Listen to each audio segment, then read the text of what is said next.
Final segment of hour one of this week's episode of Implicit Bias. I'm your host, Kevon Bordelon. It's time to play Caleb Morse's game in this segment. We're going to go through. We're going to see what everybody thinks this is. And I've got some questions for Caleb before we start because I'll be honest, when it comes to this, I trust Caleb Morse in everything but this. I just don't trust him with this game. So let me give you an idea of what this game is in this final segment of Implicit Bias. Caleb took all of our glasses out of the room, poured something in the kitchen here at the Mr. Lester's TSPL, brought it back, and then said, we all have the same thing. And it's one of the three bottles you see to my right, which I don't believe, on two levels. It's either that what we actually have isn't one of these three, or we have separate things. See, I know how you think. Anyway, let me introduce you to the crew who's here at the bar. We have Master Jonathan Broussard.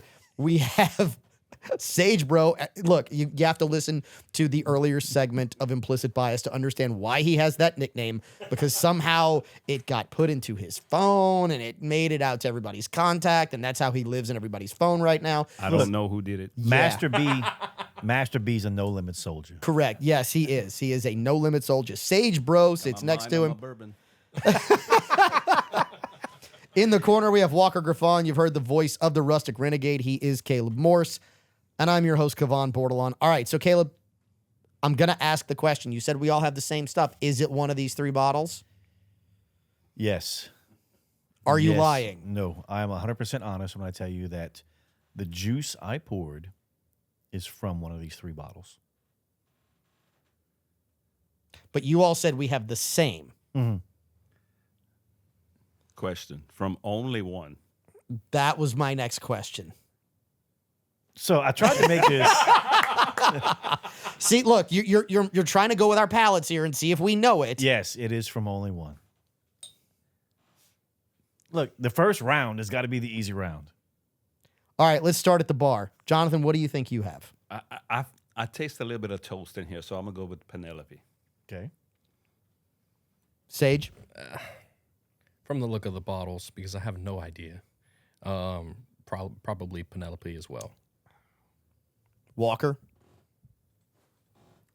Well, I heard what you said it was earlier, but I don't want to say that.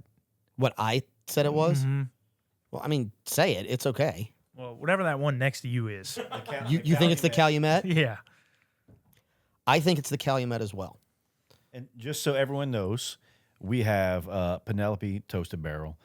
This is 100 proof. We have Chicken Cock. This is 90 proof. This is like a patriarch of whiskey is what it says on the back of it. Just wanted to say it. And then you've got the Calumet, which is the... This is the Calumet 8-year.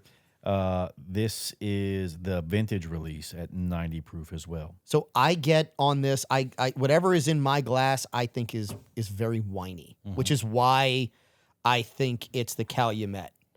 Because I remember this as being finished in, it's either port or sherry or something like that. Or so that's a sweeter one. That's why I get all this.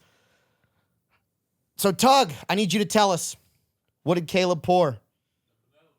That's all the Penelope? Yep, it was everything left in the bottle.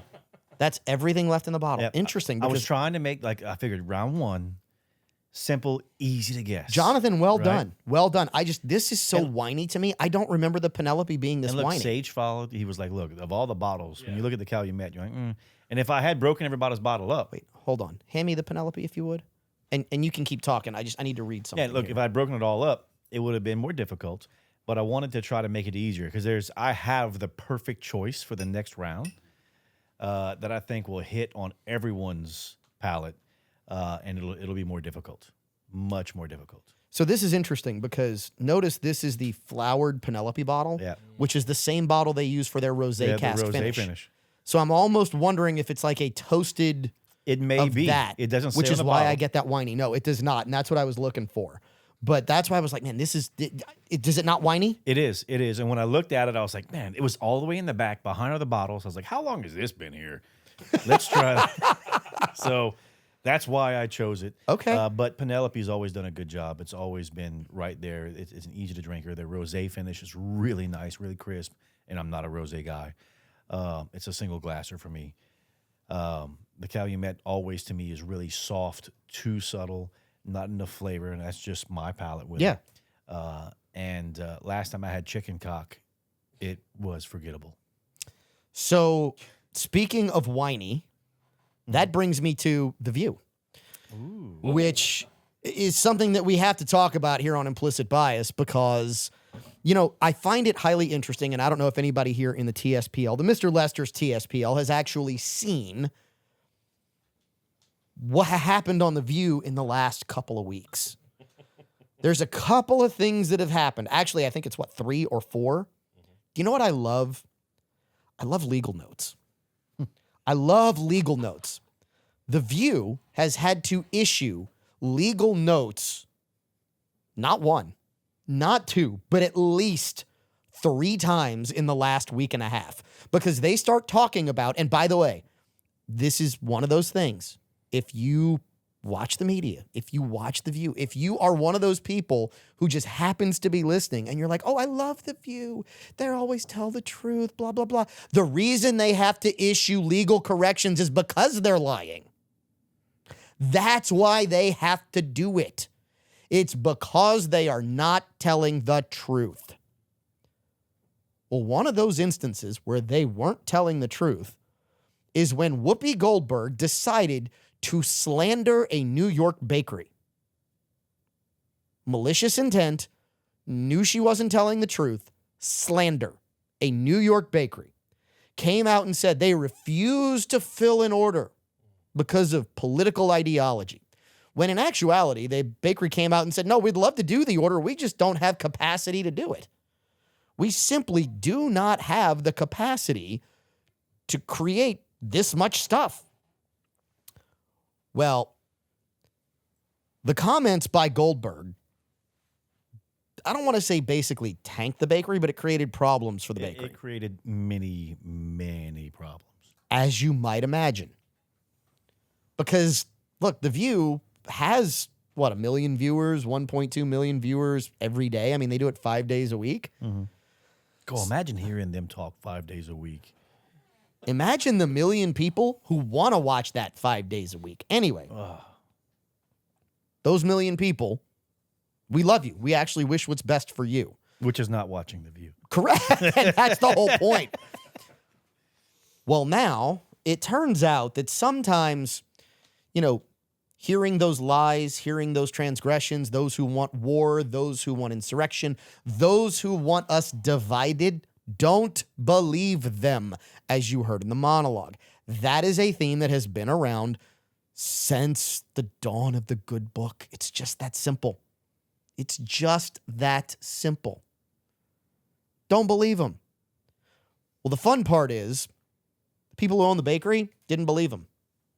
And what happened in the last week? Anybody read the article? Didn't they get patronized by someone else? Not just someone else. Well, maybe a bunch of people, a staff, and they put it out on social media and so forth. They were going to be there and that how they were supporting them because they just didn't say something. Jonathan, you want to chime in because I know you know this one. Yeah, they were shown up by Trump supporters. So the supporters from the other side said, well, wait a minute, we're not going to let this happen and run this bakery out of business. We're going to show up. And they showed up in record numbers. Record numbers. Which to me is an absolutely beautiful thing. Right? Because when you want to see people, because the bakery probably doesn't agree with everything from the other side either. You should never agree with everything you hear. If you do, you're in an echo chamber and you need to find a different room. Fantastic. Who rang the bell? Jonathan, I knew Sage wasn't smart enough to do it. All right. I just don't know when I am allowed. Well, actually, technically, you're not, so don't touch it. No, but it's to me, it's a beautiful thing when you see people who don't agree go, hold on. There's what we agree upon, what we disagree upon, and some of those things, it's okay to disagree. Then there are some things that are just morally and objectively right or morally and objectively wrong. And the platform that was utilized by The View was wrong. But here's the funny part. How many times have they been wrong in the last week? How many times have they given their opinion in the last week? And look, just because they didn't give a legal disclaimer around it doesn't mean that they were right. And that's the crazy part. Go ahead, Caleb. We got 1 minute. It's understanding that your opinion isn't fact or law. Like I've said things on here that are Caleb Morse's opinion, and they're not fact or law. And you have to take it in stride. But we do our best to tell you, this is my opinion. This is what we believe. Please don't believe us. Please go look it up. And please, even if you're in a market that doesn't get hour 2 of our show, please stick around. Catch the second hour, which is always more fun, of your implicit bias.